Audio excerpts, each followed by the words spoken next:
Hey everybody, this is Jeff from the Great Heights and Barely Controlled Chaos, and we're out working on the farm.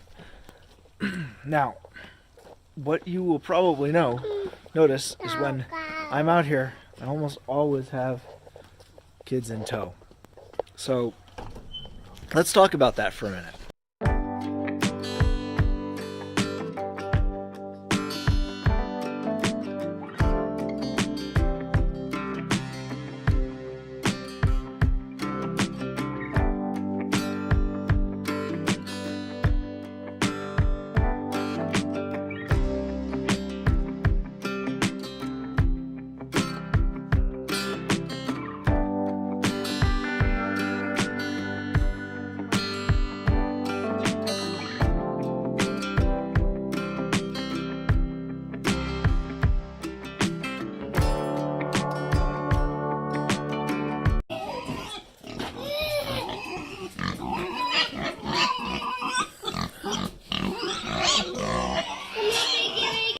What's it actually like homesteading with little kids? Lots of little kids, because we have lots of little kids. So there's a channel that I frequently watch called Homesteady.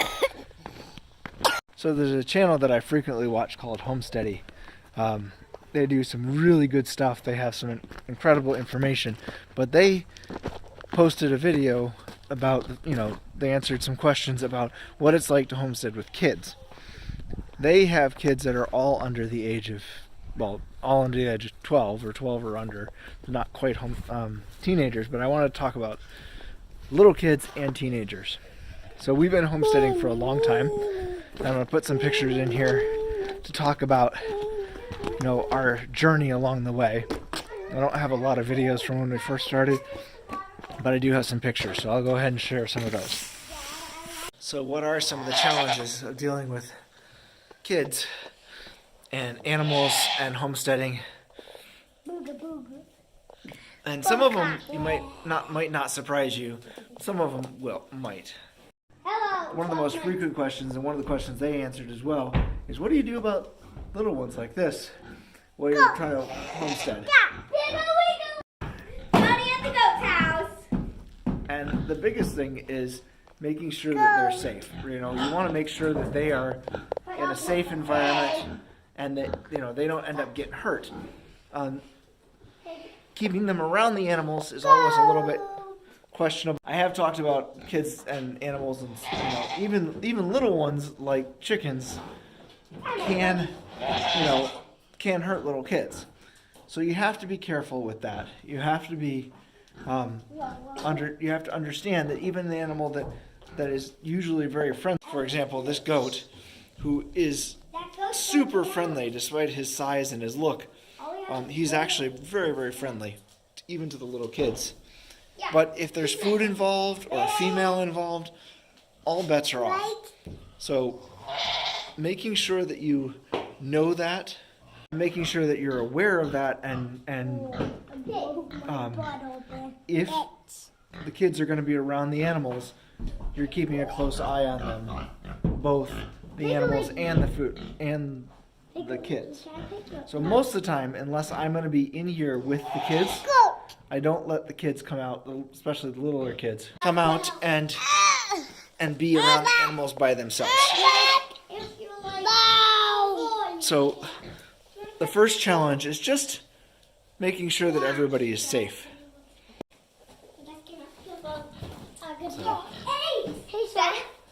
Eggs? Small to back away from that pig.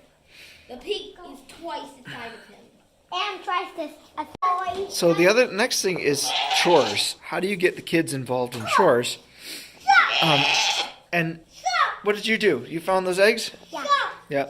So things like finding eggs and things like that's easy. Keep them excited about it. Get them involved and excited in finding the eggs and looking for those kinds of things. And they will definitely surprise you as far as their interest level. So another thing, and I'm going to show this manger real quick, is to work with their talents. This is our fifth son. he is really into woodworking. So one day I said, hey, we're going to need a manger for the hay, which of course the goats had promptly spread all over the place. But we told him he needed a manger for the hay, and immediately he built a manger for it. A very nice one, actually. Never a dull moment as the pigs have invaded the chicken barn. I gotta fix that. All right. So another thing is to give them a responsibility and let them know that that's kind of their thing, and understand that that's part of what we're doing here and that they are responsible for it. So several of the kids have an animal that they take care of. Right now, the same child that was doing the woodworking is actually in charge of our chickens. So he comes out and collects eggs. He helps me. He's the one who helps me out here cleaning this out and getting, making sure that they're fed in the evenings and such. You can see I've got pigs right here, baby right there, goats right there, chickens right there. Is your boot falling off? Is your boot falling off? Yeah, it's kind of muddy out here. Working toward the kids' strength is a big deal. So like I said, the manger that my son built, he built that like an afternoon. One of our other sons is incredible with mechanics, so he is, he's constantly fixing the equipment on the farm. He's also working on his own. It's allowed him to get the confidence he needs to start working on larger vehicles. In here, and then, and in a minute I'm going to talk about the other kids. So another big thing is involving the kids as soon as they can be involved, and letting them work with the older kids on different projects. So as you've seen, we've got Katie and Colby who do their cooking videos on our channel, which is awesome. That was her idea, and she and Colby work really well together, and so they have a lot of fun doing that. The other thing that we do here is the gardening. I have kind of a black thumb. I'm really not good at gardening. I come out and help as much as I possibly can, but this is the girls' project. So they handle the greenhouse, they handle that, but they also involve some of the little kids, like Colby again, who help them out along in the garden. So involving the kids when they can, and then pairing them up with an older kid, older teenager especially, to help them and learn a new skill has been very helpful to us. Right, Colby? Yeah. Yeah. So that's also a good thing to do. So let's talk about the issue that everybody thinks is a big deal. Okay. So producing animals for food is one of those things that everybody seems to think is a big deal with kids. The first thing is, the earlier you introduce them, the more normal that becomes for them, the less of a big deal it is. Mushrooms growing on it. All of our younger kids know that most of our meat comes from the animals around us. Our pigs, our chickens, our next door neighbor who raises our beef. And when we did sheep and goats for meat, they understood that part too. I think a lot of times what the problem is actually the parents. The parents, if you're not from a farm, if you never worked on a farm as a kid or whatever, then you may be projecting that. And I'll be honest, I'm stealing that directly from Homesteady. But I can tell you from personal experience, I was projecting that on my kids. And the first time I had to do it, it became a big deal. The first time I did chickens, it was a big deal. The first time we handled goats, the first time I did a pig last year, it was a big deal. It's still always a big deal when you go to dispatch an animal, but the reality of part of being a homesteader. So the very first time we did sheep, I'm going to talk about that for a minute, because we did sheep as a part of a co-op where we had the sheep on our property, and when it came time to butcher them, it was kind of an interesting situation, because we had a bunch of mostly inexperienced adults. One person had done one time before, and everybody had watched a bunch of YouTube videos and done some reading to try to figure out how to do this. I had also talked to a friend of mine who does deer processing quite a bit, and so just to make sure that we understood what was going on. So the problem with that was, A, I was incredibly inexperienced and nervous, and B, it was sort of like a committee trying to do it. And if you've ever worked on a committee, you understand how this works.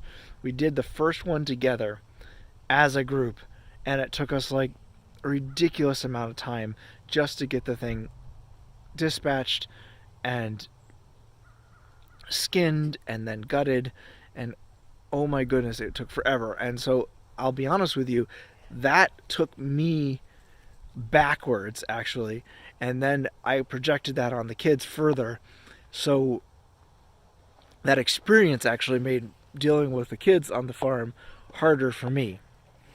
Not for them probably, but for me. I'm glad we did it, and it's over, and I'm now much more comfortable with it. And the way we've dealt with older kids, who most of our kids were there that day, and they were out there helping with the sheep, and they were like, oh, let me jump right in and help with this, and they weren't grossed out at all by it, which is awesome. But as time has gone on, and some of the kids have gotten older, they're not interested in that part of it. So I never try to force that on them, and that's a big deal, is not forcing the teenagers to help if they don't want to. They came out the first time we did chickens here, where I did a big batch of them.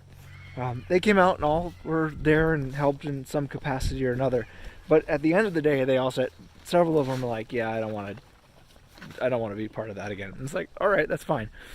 On the other hand, we have younger kids who jump right in and help, or almost teenagers who jump right in and help and have no problems with that. So that's fine. I do almost all the dispatching, which again, that's fine as well. And what I've discovered along the way is that once an animal is dead, it's much easier to deal with. And the further along the processing line, the kids are more comfortable dealing with it as we go along. So that's something to keep in mind. Most of the kids, once the animal's butchered, they'll help with vacuuming, sealing it, and putting it away in the freezer and things like that, and they have no problem with it. So that's something to think about. That problem is not, the kids don't have as much of an issue with it as I do. So because again, I didn't come from a farm, and as time goes on, it gets easier for me, but I still have to work at it. All right, so one thing to not ignore, and the baby's wandering away from me, is that because we're dealing with equipment, because we're dealing with animals, because we're dealing with just a lot of things, one thing to not ignore is the fact that there are dangers on the farm. You can mitigate them as much as possible.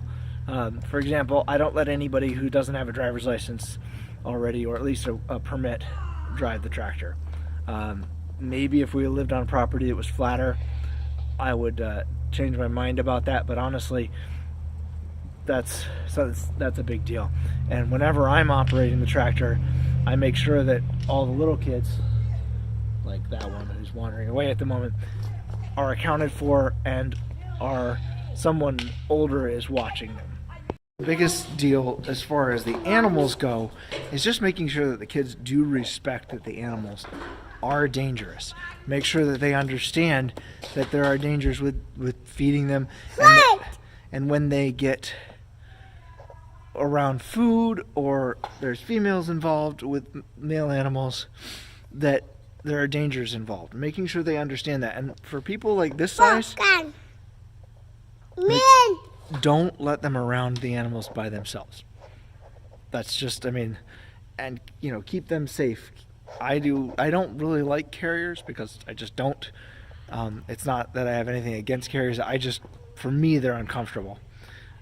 So I don't carry the babies a lot in a carrier, although I have done it quite a bit. But those are a great way to keep the kids safe while you're out working. But you know, you have to use your brain. So, like I said, the biggest challenge with kids is keeping them involved. I think this is a good life for them to learn what we're doing and why we're doing it, and all that good fun stuff. The biggest thing for teenagers is just keeping them involved and keeping them interested in what they're doing, letting them do their own projects, and as they show interest in something, keeping them involved, and letting them follow their interests and make things happen on the farm or on the homestead or whatever you want to call it. Like I said, the greenhouse, that was all Katie's idea. Abby's kind of getting into things, and as they can help with those things, definitely let them. So yeah, that helps keep them interested and keeps them involved and keeps them understanding what's going on. So I want to take a moment to thank Homesteady for the idea for this video. Like I said, they've been doing stuff for a long time, and I hope that they give some great information. So I'll make sure I'll link them above and down in the description below. But yeah, definitely a great idea for a video to talk about what you can do with kids and how you can involve them and stuff like that. So yeah, so if you like this video, please give us a thumbs up. Make sure you share it with your friends, and yeah, we'll talk to you next time.